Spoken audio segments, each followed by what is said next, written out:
Welcome back to another phenomenal episode of the Randy Wilson Podcast. This is episode 63. We are in season 4, and we have the distinct pleasure today to have President Abdullah from Virginia State University. Thank you, sir, for being on our show.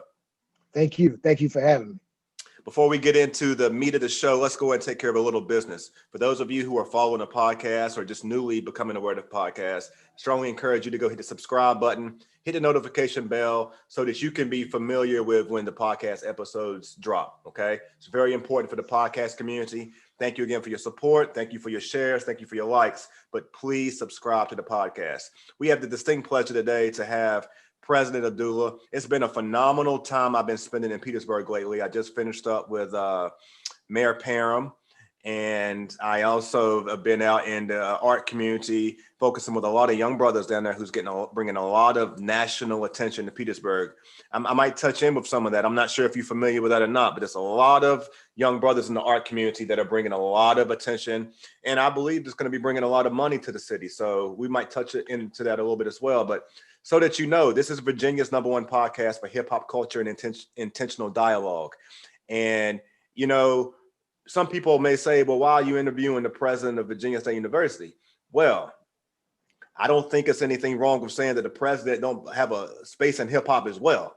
I think that it's important for our community that not only we focus and put emphasis in artists, but we also bring to the art community, you know, political figures, presidents of colleges and universities, because if we're talking about hip hop, we can't just talk about music. We also got to talk about those in our community that complement and support those, you know, as well. So, sir, we look at you as a figure in that light because you have the oversight of a body of students in your student population there that's definitely tapped in, and we feel it'd be beneficial for them to also hear from you in a different light outside of the academia world. So thank you, sir, for being on the show.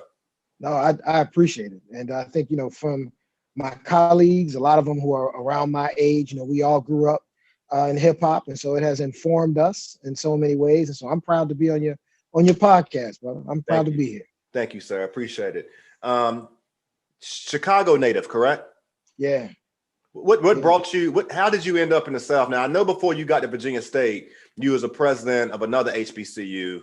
Was it St. Paul's? I don't want to, which I was down at Bethune-Cookman as vice president. I did a stint at a couple of HBCUs in Florida before I came to Virginia State. And, you know, to be honest, you know, I'm born and raised in Chicago. I love Chicago.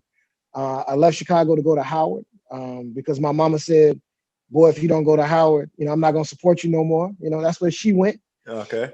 So I had my HBCU experience, then back to Chicago to get my master's and Ph.D. at Northwestern. And then honestly, man, this is the God's honest truth.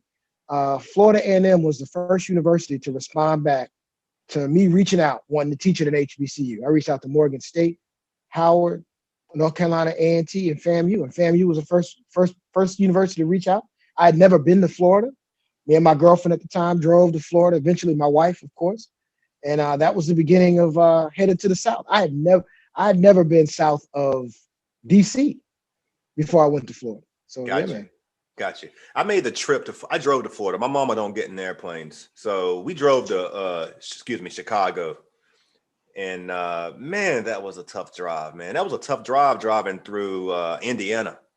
And not just Indiana. I mean, it's just some long, long roads where, respectfully, you didn't see a lot of people. And if you did see someone, you may have not seen someone who looked like you and I. That's for sure. Oh, definitely.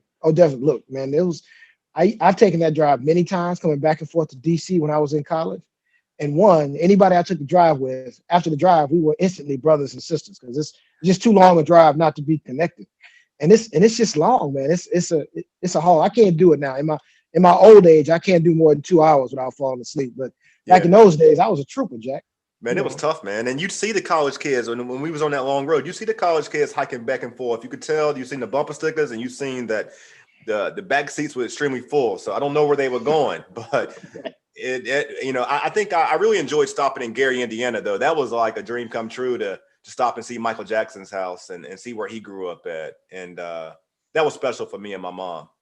Man, look, I am embarrassed. So I grew up in Chicago. Gary is a hop, skip, and a jump. I've been to Gary a million times because I got family in Gary. But on those drives, Gary just meant I was close to home, so I wasn't stopping for nobody. That just meant suck it up for another hour, half an hour, you get home. So yeah, you know, man. I don't know if it's a fair assessment or not. You tell me. Is Gary kind of like? I don't want to say it's like Petersburg, but I mean, first off, I'm not from the area. So like, I struggle with seeing the difference between the lines of Petersburg, Hopewell. I talked to Mayor Parham about this. I mean, to me, it's like, why can't it just be one big area and we call it something to bring all the money together? But that's what politics is. That's not my lane. But right. Gary seems to remind me of some Virginia small areas.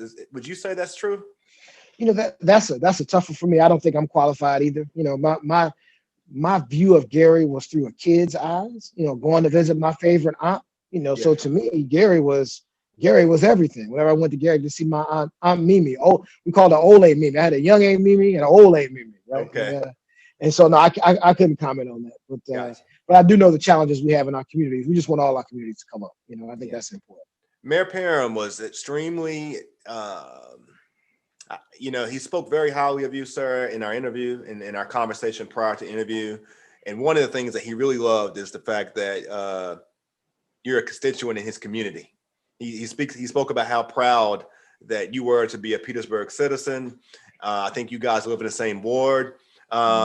Just talk to me a little bit about the city of Petersburg and, the impact that it's had on you outside of working at the university.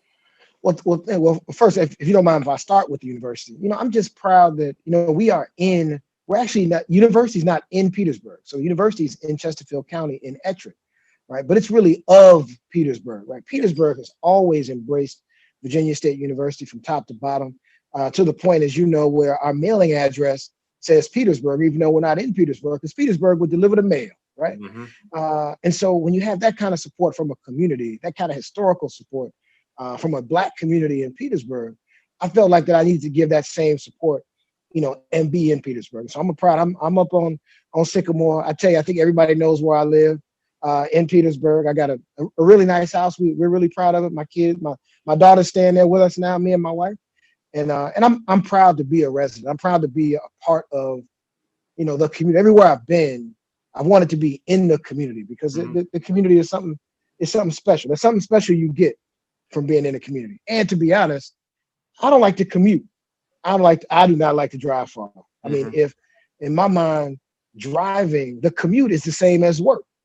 Yeah. So why am I get off work and then drive 45 minutes and do another 45 minutes of work? Yeah. So I live 2-3 minutes from campus, and it's just a nice relaxing drive. And I see a lot of the great in Petersburg. I see the challenges, but I see a lot of the great things in Petersburg.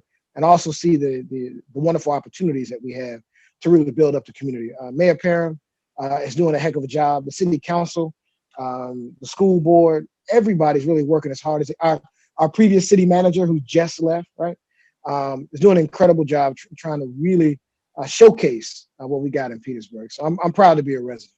I learned from Mayor Parham. I would imagine, and correct me if I'm wrong, but it seems to me that that Virginia State University probably graduates more teachers that go into the Petersburg school system than probably any other place. Man, look, you can't throw a rock in the Petersburg City public school system not hitting an alum from Virginia State. And I had the opportunity to speak at their opening convocation when they bring all the teachers and staff together. And I tell you, whenever they announce Virginia State University, that place goes crazy. And so there is a strong formal and informal bond, right, between Virginia State and Petersburg. And I just want to keep that going. Yeah, I want to, first off, I want to congratulate you as the recipient of the big news that was all over, with the $30 million that Virginia State recently just received. There's some other accomplishments, though, here, as I'm going through your bio that I'd like to also highlight. Recognized as one of the nation's top 20 best colleges for African Americans by Essex Magazine. Established partnerships with local public school systems, wherein VSU students tutor students in math and reading. Opened the Academic Center of Excellence as one-stop hub for first-year students to receive career and academic advising and tutorial services. Established the university's advisory board for the Lgbtq Intersex Ally, to investigate ways for institution to be a more affirming learning environment for all students. Yeah. In June of 2018, the university was named Hbcu of the Year and awarded Best Board of Trustees of the Year and Female Student of the Year by Hbcu Digest. Finally, ranked as number 19 historical Black college or university on the 2019 U.S. News and World Report, Best College Rankings. This is up 12 spots from 2018, ranking, I think they get the point. I've been in Richmond, okay, since 2003, which at that time I came to Richmond to attend Virginia State University, actually. Spent 2 years there, and then I had to finish my practicum and thesis somewhere else because I was trying to be a grad student, work 3 jobs, and walk on the basketball team at the same time. It was just too many things. I wasn't really mature enough to try to take on all of that at one time.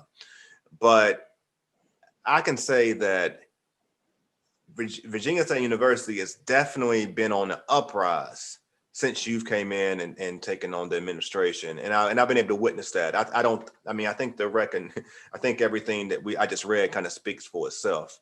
I know that all the accomplishments obviously are, I'm sure they all have a special place that they sit with you. So I'm not going to ask you to try to pinpoint one or the other.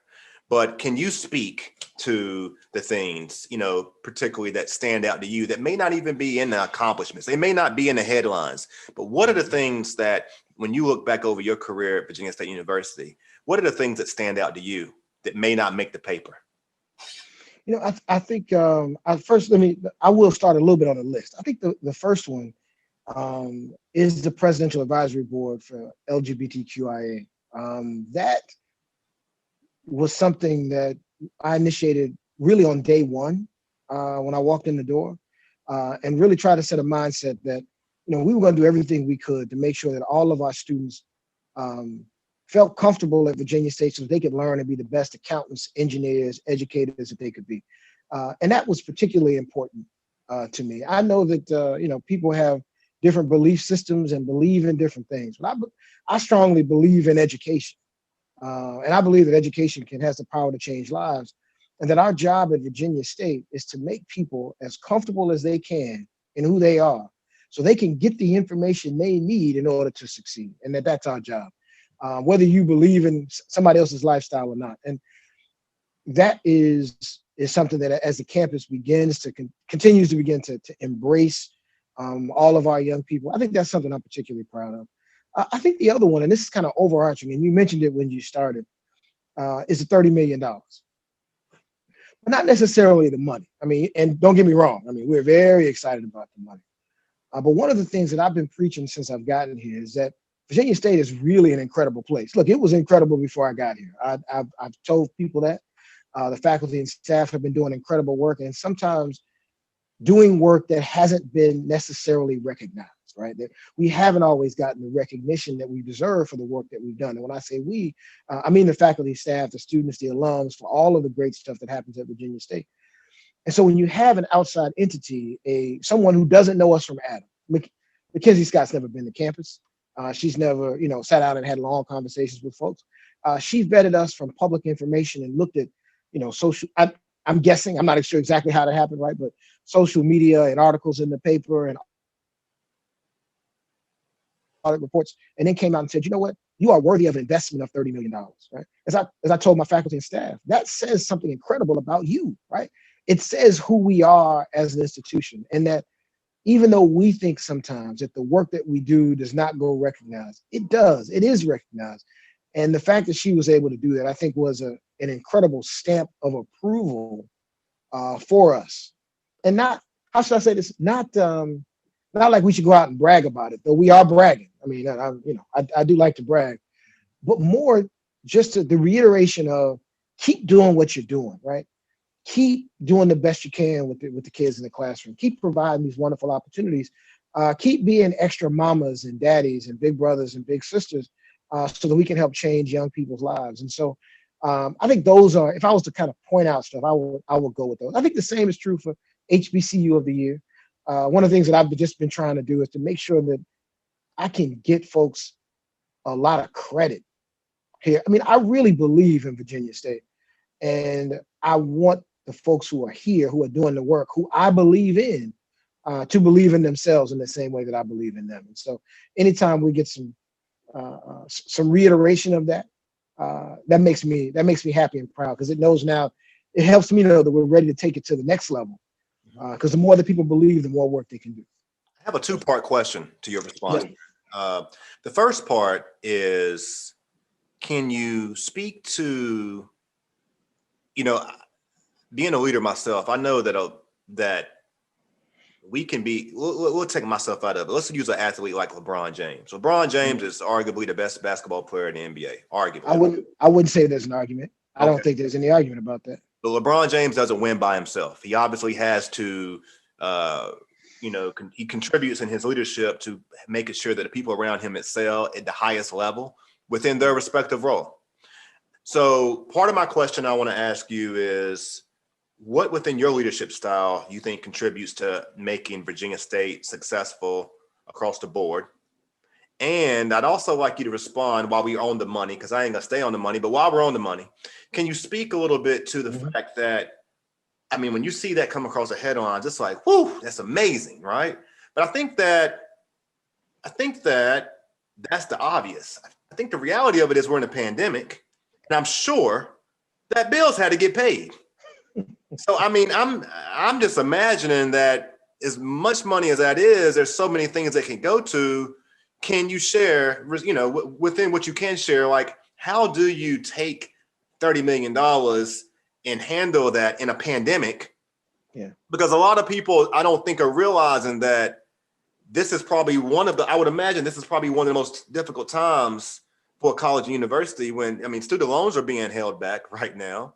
So like you still got to sustain. And I don't know that everybody thinks about it like that. They probably look at like, got $30 million. They good. Well, yeah. So can you answer both of those, please?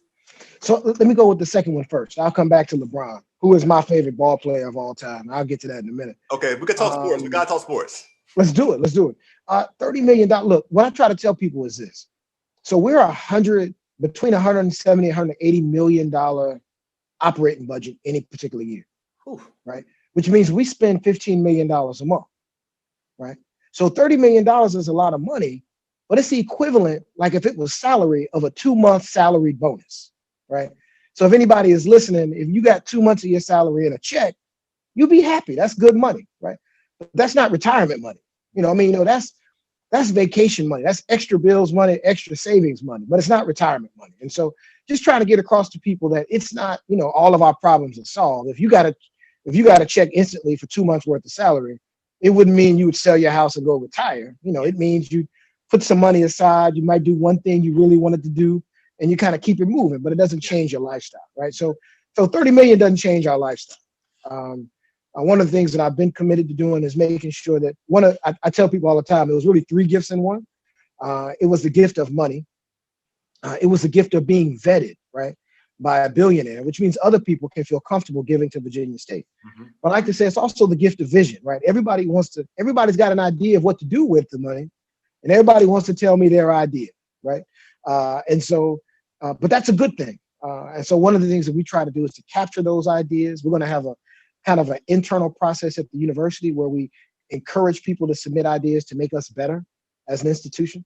It's a smaller part of what we'll do with the money, but I think allowing people to be innovative and think about VSU in a different way, I think, is important. And so we've got some that we're going to put towards some special projects that folks come up with. We got some we're going to put towards a special project that I'm working on.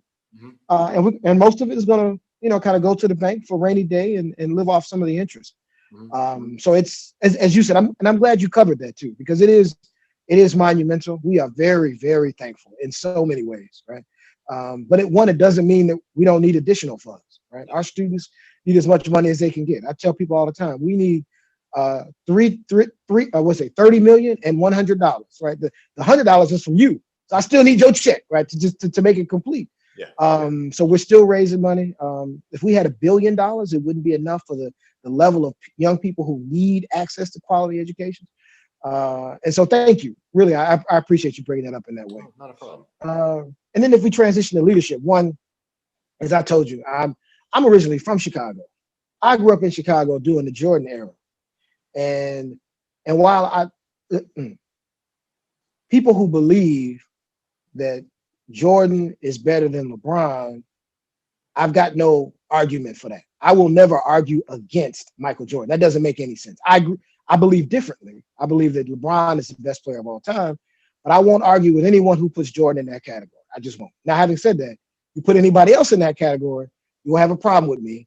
I'm coming for you. I'm just gonna say, I'm coming for you. And one of the things I think is incredible is his leadership, his ability to make quality decisions, and to think about the long-term interests of himself, his family, the game, right, and his legacy at the same time. But I digress. Your real question was, what do I do? What do I think I do? What works for me to help inspire a team? I think one, I like to be someone who is approachable. Members of my team, I believe, know that they can give me the business. Like you can come to my office and rip me a new one if you need to. If we need to have conversations about how best to move the institution, I need to hear people share their thoughts. If you're an expert in your area, I need you to be the expert. I need you to give me the business. And then at the same time, if heaven forbid I give you an order, as long as that order isn't unethical or illegal, I need you to follow it to the best of your ability. And I think I've got that kind of team, right? The kind of team that's going to push on me, lean on me, but understand that sometimes the decision is in my hand. And that when I make it, I need everybody to run the play I call, because it can't be successful if you don't run the play. Yeah. And I've got a good group of folks who I think believe in each other. And I think, believe in me. I'm not saying nothing is 100%. We doubt each other all the time. That's part of being human. But we've worked with each other. We've worked around some of that. And I'm just, my executive team, I'm just really, really pleased with them. But then in the same way, I think with the faculty and staff, like a lot of our folks are working from home right now. So what we just did is we made access to the dining hall free for faculty and staff, right? Partly because if you're on campus, I want to give you a free meal, and I want to encourage people to come back. We're trying to get people more back to campus. But I didn't give an order to do that, right? I try to find an incentive to be able to do that. Free parking, free meals in the cafeteria. Come join us if you can, right? Mm-hmm. How do you think about them and think about some of the small things and see what you can do to deliver and to be accessible? If somebody, the students, the faculty, they know exactly how to get to me. I'm on, as you know, I'm on LinkedIn, but I'm on Twitter, Facebook, Instagram, and I answer my own DMs. And everybody here knows it. If you send an email, I'm going to respond to you.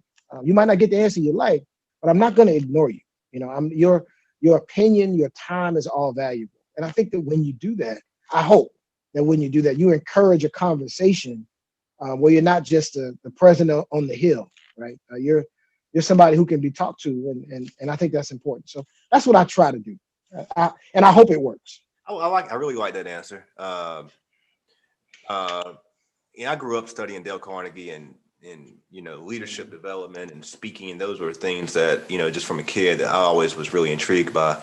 So this question is for me. When you came to Virginia State and you had to assess the environment that you was coming into, did it take a long time for you to make the adjustments to build that team around you?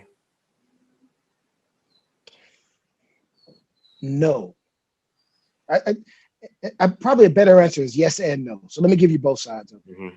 Mm-hmm. So I was one of the benefits. I graduated from college early. I got my grad degree early when I was 24. And so even though I came here at 46, 47, that would have been over 20 years of higher ed experience, right? And over 10 years of that as an administrator. And so I wasn't a rookie. And I knew that I had to be ready and willing to make those calls. And so I would study, and I read everything there was to read before I got here. I had everybody's resume before I showed up to work. And so the last thing I needed to see was how people interact and how they interact with me and how much I felt that they could buy into what we were trying to do, right? Coupled with what did I need that wasn't here, right? I mean, there's some things I want to do, some things like that wasn't here. And so one of the things that I've learned is to trust my instinct. And that's one of the things that I tell leaders a lot is to trust that. Is, you've been, I'll say, like you've been in business for a while, and you've done business development for any number of people. Mm-hmm. And there's sometimes when you talk to somebody, when you have the same feeling you had 15 years ago, right? Mhm.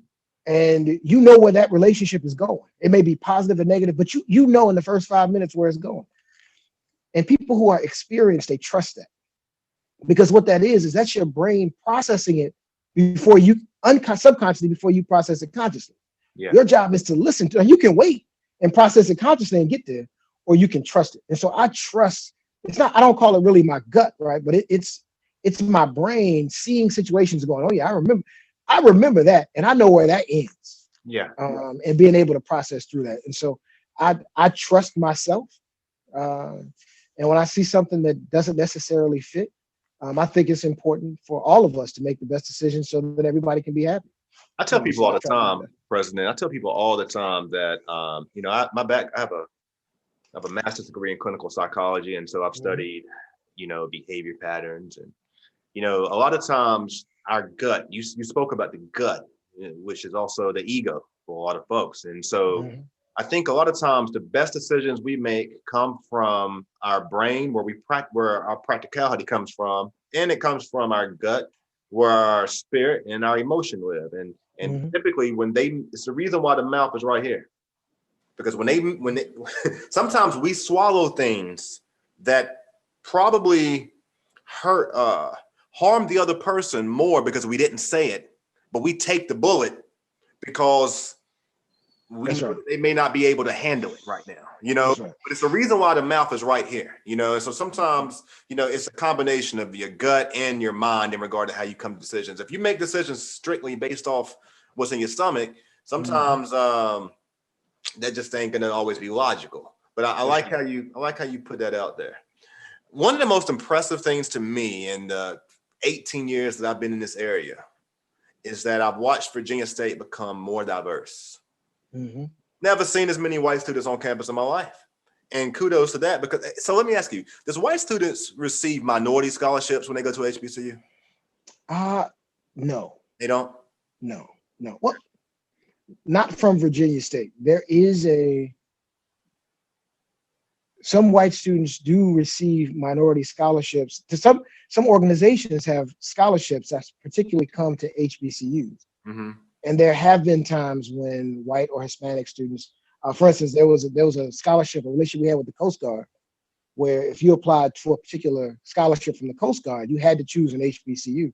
Mm-hmm. And we had a young man who came here from Pennsylvania, actually one of my favorite kids, white kid, who ended up being SGA president, who came from that scholarship, but not in the way that most people would believe. No, there isn't minority scholarship. Okay. So what's been the formula behind it? I mean, I would imagine, I'm assuming that there's been an intentional effort to diversify. I'll tell you, I'm going to push back. I wish it was. We haven't had as much of an intentional effort as I would like to see. And so I think that part of what you're seeing is members of other communities, white, Hispanic, Asian, Latino, starting to understand the value that exists at Virginia State and starting to come. But I still believe that there's particularly locally, and I've said this speech a couple of times, Virginia State has a national reputation in the Black community. So if you went to Chicago or you go to New York and Black folks and you say it's Virginia State, a lot they of go, it's crazy. Right, they know, right? And if you were to say to those same kids, James Madison or Longwood, they'd be like, "What? I don't know what that is." Yeah. Right? But on the converse side, in our very local community in the tri-state area in Central Virginia, outside of the African American community, there are whites, Hispanics, Asians who have no idea Virginia State is here. And if they do know, they don't know that it has an education of high value that they can take advantage of. And so we do okay. I like to see us do better. While at the same time, here's what's critical. I do not want to change who we are as an HBCU, right? But I think that we have something to offer, particularly for young people who want to be in a more diverse environment, who want to develop a different set of skills to be able to really take on the world. I believe that we can do that. So we've had some efforts, and I got to applaud our offices for those. But I think that we want to do more. Well, I mean, and you would, because you're the president and your goal is to focus forward. But I have to take my hat off and say that it's the most diverse HBCU that I've witnessed. And so, Yes. I mean, kudos to you guys for what you're doing. Something is being impactful. I'm gonna share with you my experience. Okay. I wish I would have did it the other way around. For undergrad, I went to a private, majority white school, Emory and Henry College. It's in Southwest Virginia. It's no place like it. Okay, it was one of the biggest culture shocks of my life. Okay, there's a lot of things about it that I did not like. A lot of prejudice, a lot of racism, a lot of mess, just backwoods stuff, right? But when I look back, I got the best experience in my life that I can take forward, that I've been able to take forward in knowing how to, I got a degree in knowing how to be a minority in a majority white environment, not just a school. I mean, everywhere you look. I mean, there was only 2% minority in that area, and they worked on in tobacco fields if you wasn't a student on campus. And then there was probably more students on campus from other countries than it was blacks from America. So for me, it was a phenomenal experience that now I look back at and I said, this has really helped me learn how to deal, in the workforce. My wife is from Richmond, born and raised, never had that experience. Went to a great high school, community high school. Went to Christopher Newport for college and ended up going to Philadelphia to become a doctor. She never had that experience of she had black teachers, all her life. I never had a black teacher growing up. Not outside of a coach, never had a black teacher. And so there was like 2 or 3 in my school where I grew up, but I never was fortunate enough to have them. So I share that with you because I think there is significant value for white students who choose to go to HBCUs. Because if you live in a city like Richmond, or if you live in certain parts of Chicago or New York, or wherever the place that, wherever you decide to go build your career, you may end up working in an environment where the experiences that you gained in college by being one of, very few ended up being tremendous to your success. So I say that for those students who are listening or may catch this one day in the future, I think that's a reason why you should consider a HBCU. Man, look, I think when you think about what the quality of leaders who could come out of HBCUs who are black and who aren't black, and what that would mean for community development, what it would mean for culturally competent policing and leadership and diversity efforts across the country. I think our institutions are an incredible asset for the country, right? And not just for African Americans, but definitely for our people, but for others as well. As long as, again, we maintain our identity, and what we're doing is we're inviting people into our house, right? That our HBCUs have to remain our house. You gotta take something related to African American history, and you gotta see how we do HBCU sports. And if you're gonna be in the band, you gotta know how to move with it. You know what I'm saying? Those kinds of things being a part of our culture. We spend a lot of time, as you just mentioned, and we're really good at it as Black folks. We're really good at working into others' cultures and understanding those cultures. But what happens many times is that same doesn't come back, right? That the people that we invest in the workplace, we invest in being a part of their culture, that they're not always investing in being a part of ours. What if we begin to help train people to know how to do that? One, to know that they have to, or that they should, that there's other culture to invest in, and then how to do that. So yeah, I think HBCUs can play an incredible role in so many things. Yeah, there's nothing like a woo-woo, by the way. That you cheerleaders out there, but there's nothing like a woo-woo. I want to lighten it up, Okay. it's, because I'm definitely want to be respectful of your time because I know you're a busy man. I want to talk about sports a little bit, and I want to talk about Virginia State sports. Kind of get your kind of see where you at in the sports world. I'm very disappointed to see that you're not a Laker fan, but we'll because if you like, No, I'm a Laker fan. I'm a Laker fan. LeBron. I'm a LeBron fan. Whoever LeBron is, you see, I'm a fan, right? And if you want to make that names, you can call me names. I'm okay with those names. Nah, that's fine. We accept you all. We accept all. Right. We accept everyone. It's just that I've been a Laker fan though through the mud though, man. I mean, it was rough. It was rough for a few years with Tony Smith and when it was Nick Van Exel, Sabalos, Eldon Campbell, It was some A. rough years. Jones. I remember those teams. Oh yeah, But, I'm a huge basketball fan. So and to be honest, I started as a Laker fan. So okay.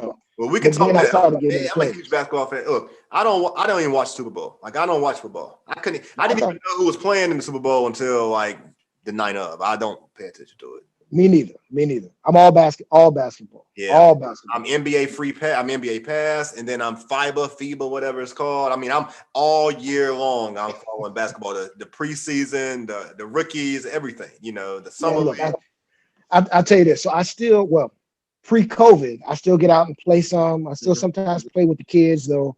I just don't have the lateral quickness to keep up with anybody anymore. Yeah. And when the coach lets me, when Coach Hill lets me, I run around with the girls team and I try to practice with them. Yeah. And take elbows to the face from the Lady Trojans. Yeah.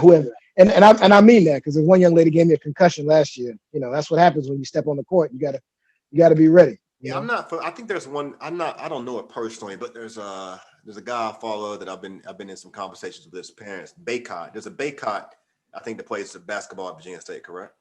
I'm female yeah, but I will say that my brother plays for Carolina. Okay. And I'm pretty sure she plays for Virginia State, and they got a young brother that's on the way. How you say? How you spell the last name? Bacot. Okay. Mm-hmm. Okay. I think so. It's a basketball family. Yeah. Virginia State need to be paying attention right now to the young one coming up though, because he's probably going to be the best one. Well, that's the one, huh? Yeah, but and the big brother's at Carolina. He's on his way to NBA next year. He's gone. But talk to me about Virginia State athletics right now.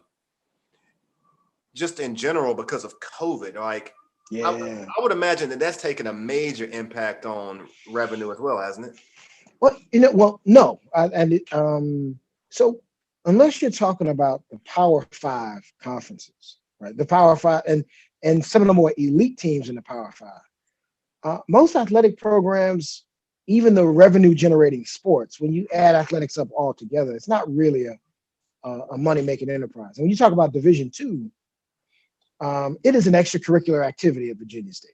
Okay. So, I'm not saying we don't make money off of selling tickets, but travel for football is pretty expensive. So it doesn't, there's probably more in fees in it than it is in ticket sales. And so it hasn't been a revenue challenge. Okay. But it has been a culture. We're part of CIAA. We canceled fall sports and winter sports. So we're not playing basketball. I miss it. I mean, I really miss it. It is something that I love sports. So just chalk that up, right? I go to every game I can go to. But then on the other side, you really get to know the young people who are playing and to watch them have the ups and downs of a season and to see them be successful. It's exciting to watch. You don't always get a chance to watch it in the classroom because it's a different environment. Yeah. But you can get a chance to see that growth on the field or on the court. And so one of the things I'm really missing now is just not being able to go to the games and see the guys, see the ladies, basketball, track, bowling, whatever it is. It's difficult. But I really enjoy where we are. I like the fact that it's an extracurricular activity at Virginia State. I like the fact that the students at VSU who play sports are living in the same dorms as the other students and going to the same residence hall, and that the number one thing we care about is whether they graduate and they can chase their dreams. Yeah. That's good. That makes me feel good. And I sometimes, again, between me and you and your podcast, I wonder how it would be if we were in one of those Power 5 conferences that really made those decisions based on economics. I can't imagine making an athletic decision based on television contracts. It doesn't seem. Yeah. And again, I don't have that luxury, so I'm not saying that it's not right, but it doesn't seem right to me now being in the position that I'm in. No, I'm very bothered with you use the NBA as an example. LeBron's been very public about it. They told the guys at the beginning of the year there was no All-Star game. Of all places they're going to have an All-Star game, it's going to be in the most open city in America, in Atlanta, where everything is wide open. And I take issue with that when, I'm in the public health space, and when we are putting money over public health and safety, that I don't think that we got our priorities straight. I'm very concerned about what the NBA is doing with that. You're going to take 24 guys, you add on top of that probably another 15 when you add coaching staff, and probably another 30 with trainers and everything like that. And then you can take them back to their respective areas. It just doesn't seem like a good idea to me. But even more in that situation, I don't understand why LeBron and Chris Paul are at conflict, because he's the vice president of the Players Association. Yeah, Chris Paul's all for it.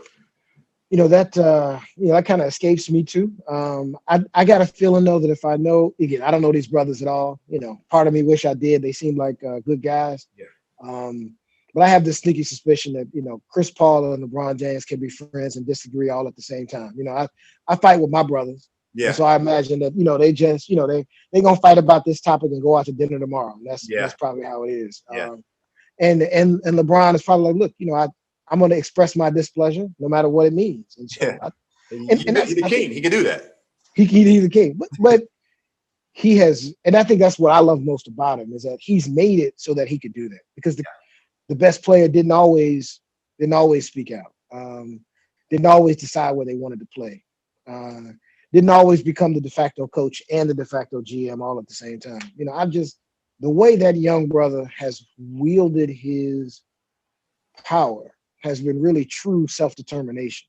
And I think that's the above and beyond the playing stuff. I think that's the thing that gets me the most excited about it when we talk about it. And I don't think people give him enough credit for the fact that, granted, he's LeBron James, but he's self-made. And I feel like he's provided an example for other young folks to do the same thing. They may not be as successful at it, but that's their job to make their own name. But they've been given the opportunity to use their platform, to use their voice, to speak their truth. And when you speak your truth, you have to just deal with the consequences of where it falls. I think so. I think in a basketball business perspective, the agency that he has given players to be able to do what they want to do.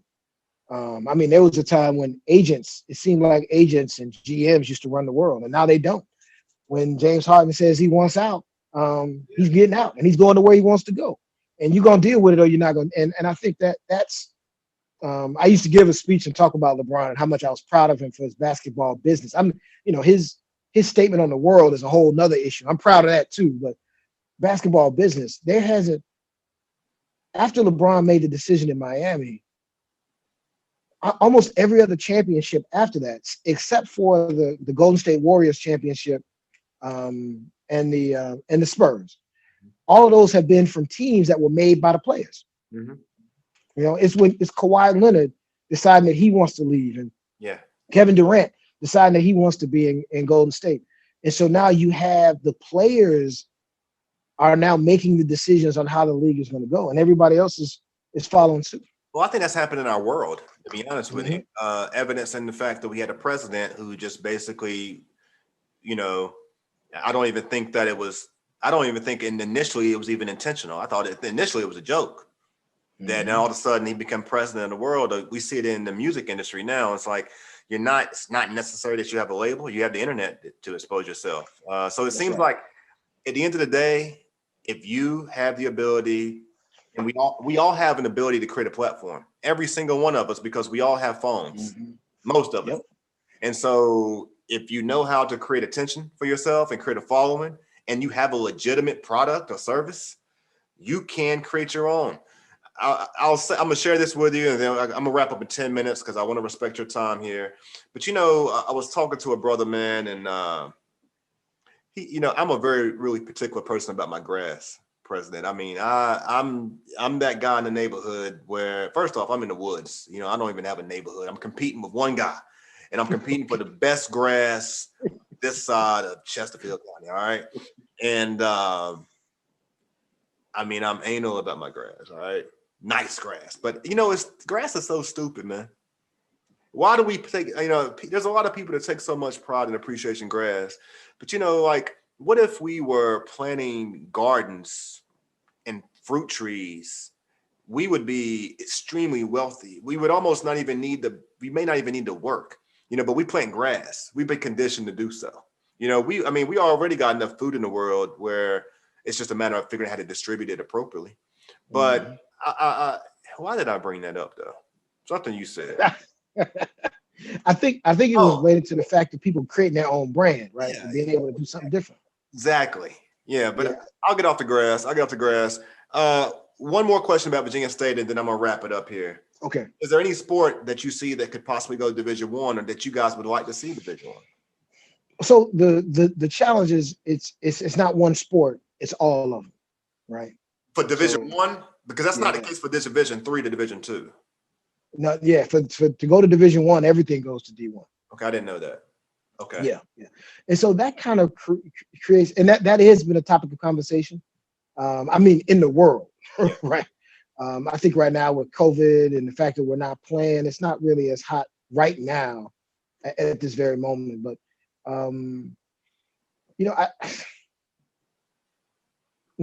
I'd say this: I enjoy being D2. Like, I legitimately love being D2. I like the idea, as I mentioned before, that our student athletes are big student, little athletes, right? We had a young man, Trenton Cannon, who went pro in football a couple years back. He's with the Jaguars now, and we're really proud of him because he was incredible when he was here. But for the most part, the young people that come are not really looking to go pro in sports. They're going to go pro in something else, and I'm really proud of that. We will, as any institution, we always look at how we can be better and what we can do. And so we'll always study it. But I'll tell you, I'm not in a rush to chase somebody else's glory. If the young people are enjoying themselves and they're having a good time, then that's good for me. And to be honest, man, I'd love to get a couple of these D2 national championships, before I start talking about moving. So, so there's that. I want to get them rings too. Yeah, I know that you got a lot going on. I usually end interviews with 7 random questions where I ask you not to put a lot of thought into it. But before I do, I never met you. I've never formally met you, but who was it? It was a good friend of mine, comedian Micah Bam Bam White, told me one time he had a great experience working with you. I think when you did your TEDx speech. Yeah.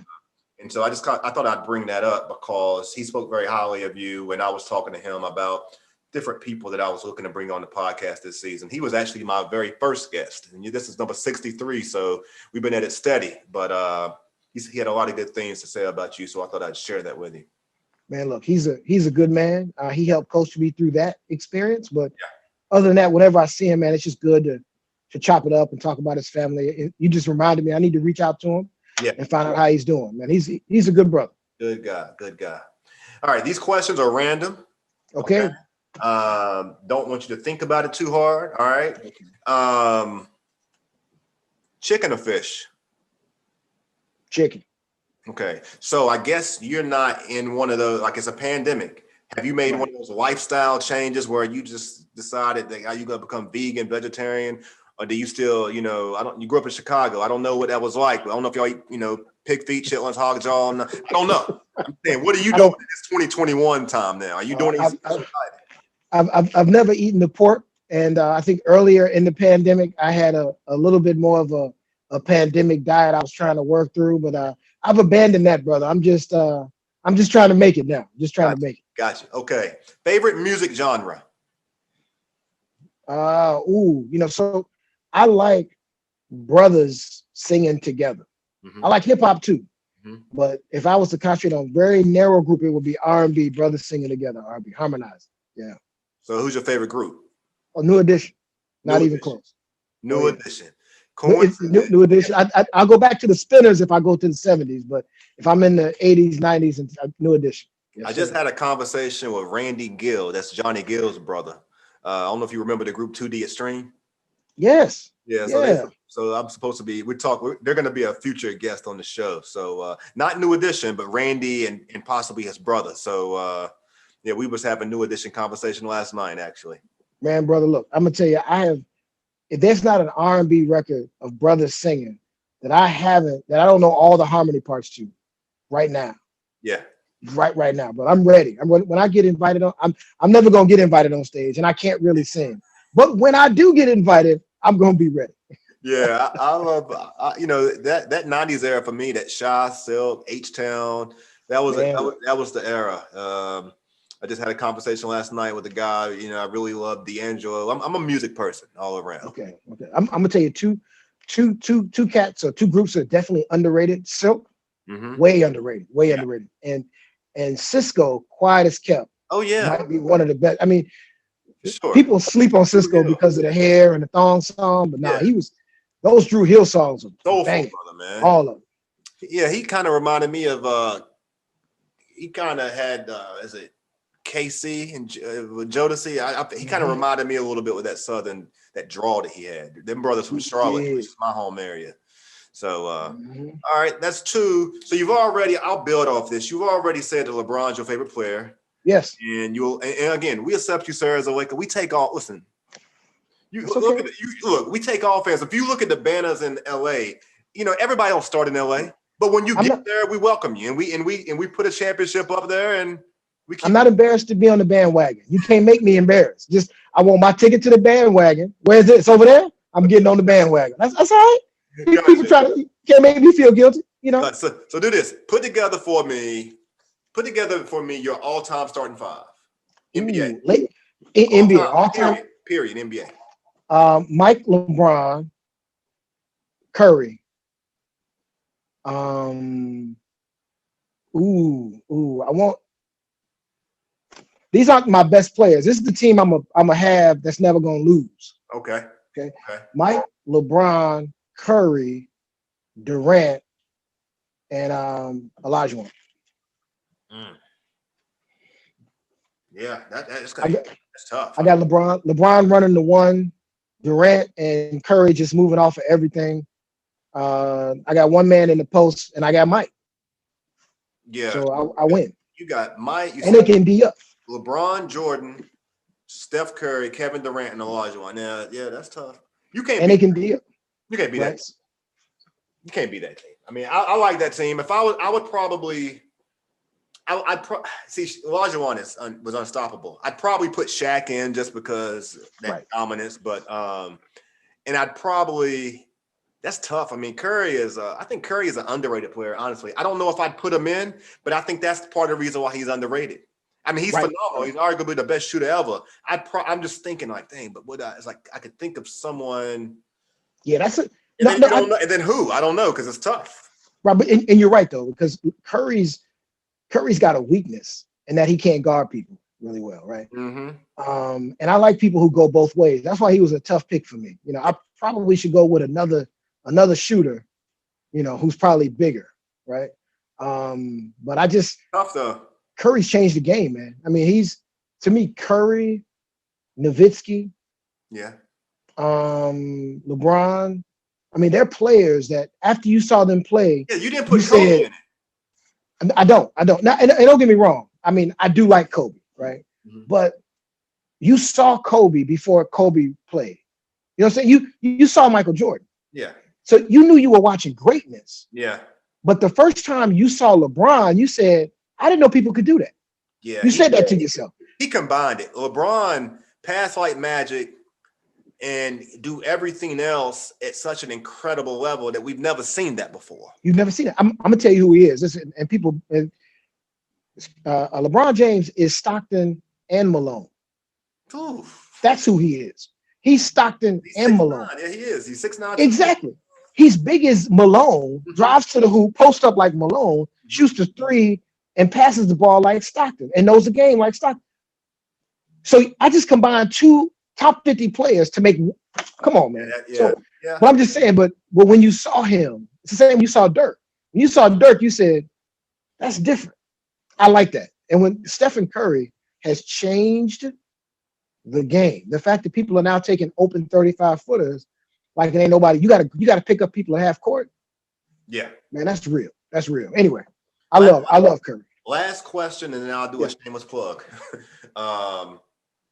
When you was a young man, I'm talking about between the ages of 15 and 23, let's say that time frame in life, okay? Because I don't want to cause no problems at home, all right? But who was your celebrity crush? Celebrity. And I emphasize celebrity. Sometimes people, I'm not trying to get back in them high school days. We talk about. Man, that's a good question. I like a question that I haven't thought of before I haven't thought in a long time. You got a good wife, sir. You got a good wife. See, I do. His head ain't in the place. He can't go back that far because once it's hard. It's hard. I probably have to say Janet Jackson. Yeah, that's a tough one. And I'm gonna tell you. See, I like Janet. Before Janet was sexy Janet. Yeah. Right, because she Tootie. Is that right? Exactly. I thought Janet Jackson was fine, man. I mean, I didn't think I had a chance with her. I mean, but if I do now, y'all let me know. You could have made some trips over to Gary, man. You would have been all right. See, that I should have stopped in Gary. What was I thinking? All right, man. Last question. Shameless, yeah, man. Right? And this is a real question. You could say something completely off. But from this experience, okay, why would you tell the next person that they should why they should consider being a guest on the Randy Wilson podcast from your experience? Man, look, it's a nice experience. It's a good time. I mean, to be honest, me and you could continue to sit here and chop it up for another hour. I'm not sure that people want to hear it for another hour, but I enjoyed it that much. Yeah.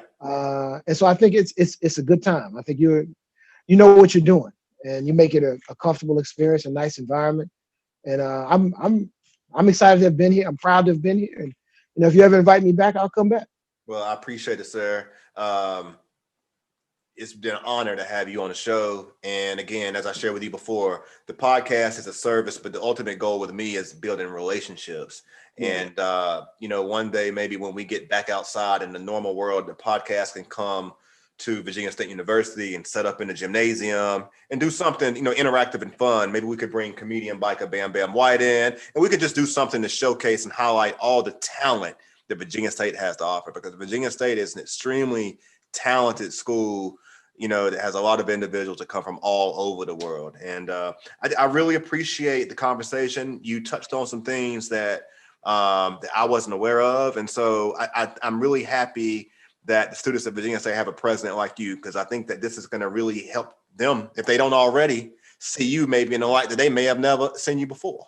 But, the one thing I hear about you is that the things that you said is that you are personable, you're approachable. I've heard the things about you get out there and you interact with the students. So to them, it may not be even a surprise at all.